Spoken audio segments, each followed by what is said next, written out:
We have a bunch of updates to break down here for the COD HQ potentially ending. That's kind of crazy. BO6 leaks, some BO7 reveal, marketing stuff I want to break down, and much more. But this first one I think is the biggest one.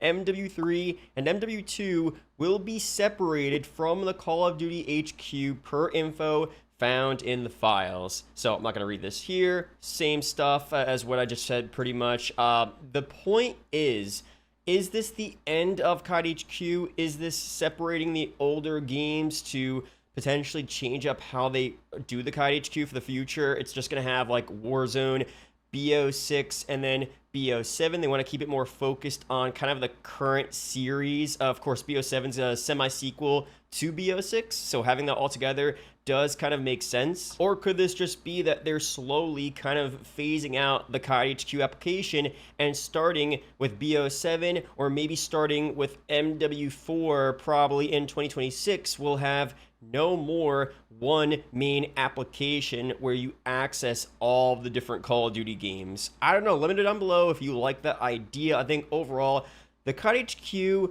I mean, it depends on what you think is a failure or not. From a player perspective, at least from myself, all it did for me is make me wait longer to play the games I want to play. You know what I mean? More menus, more cutscenes, larger file sizes.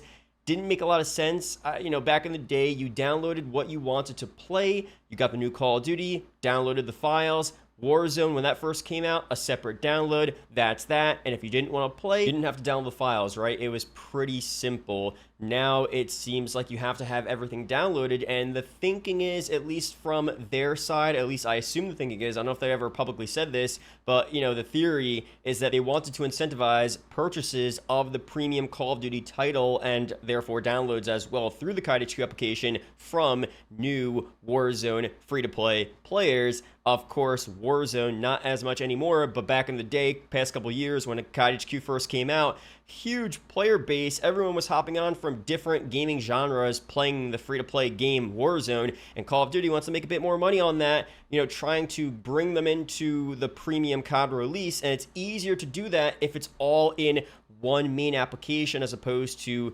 separate areas of purchasing and downloading. That's just a theory. It does make a lot of sense, but let me know down below. Do you like COD HQ? Do you want it to stay potentially? Or do you think it's been an absolute mess and you want it completely out of here? This news doesn't confirm that it's out, but it definitely could lead us in that direction. If you're grinding Black Ops 6 like the rest of us, here's how to make that grind actually pay off. Right now, during Devour's Summer Frenzy, your time at BO6 isn't just leveling up your loadout, it's leveling up your wallet as well. Every time you complete quests, you stack XP, and that XP turns into real rewards in the Devour Play loot shop. You're not just doing this solo either. You're repping your guild, climbing leaderboards together, and trust me, the top players in each squad are getting hooked up with extra perks as well. All of this runs through, again, Devour Play, the platform that turns your gameplay into something much bigger. It's totally free to use, very easy to set up, and makes Black Ops 6 even more worth your time. So if you're already playing,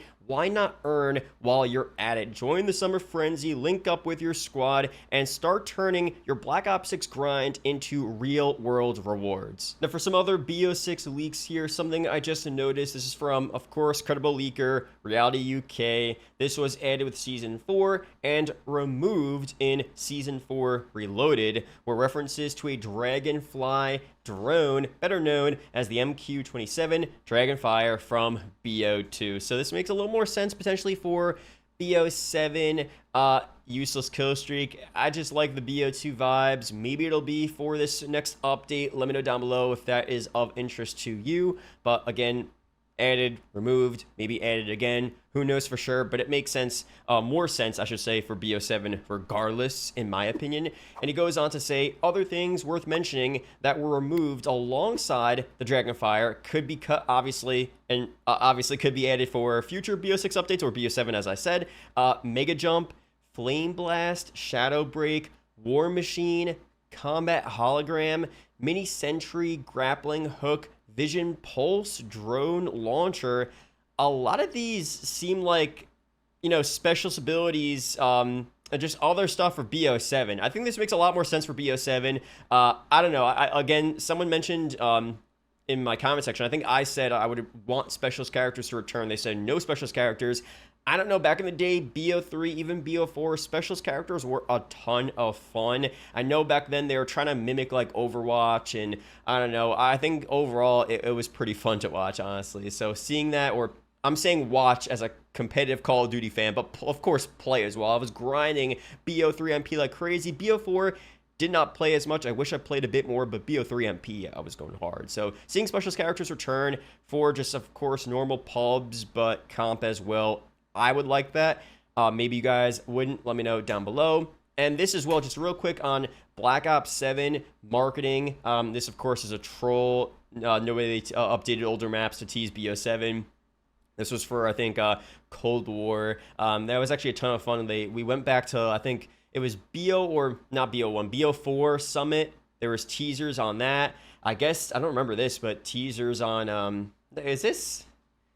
I don't know if they did the snapshot. This reminds me of like COD Ghost marketing in BO2. I don't know. I don't remember anything being on Plaza. But regardless, they should do that for BO7. BO6, they barely did any of that, right? Just having some type of Easter egg quest on older Call of Duties, going back to like a, Kino der Toten or something on BO1, and having some type of new addition that relates to the marketing, to the reveal. That stuff is fire.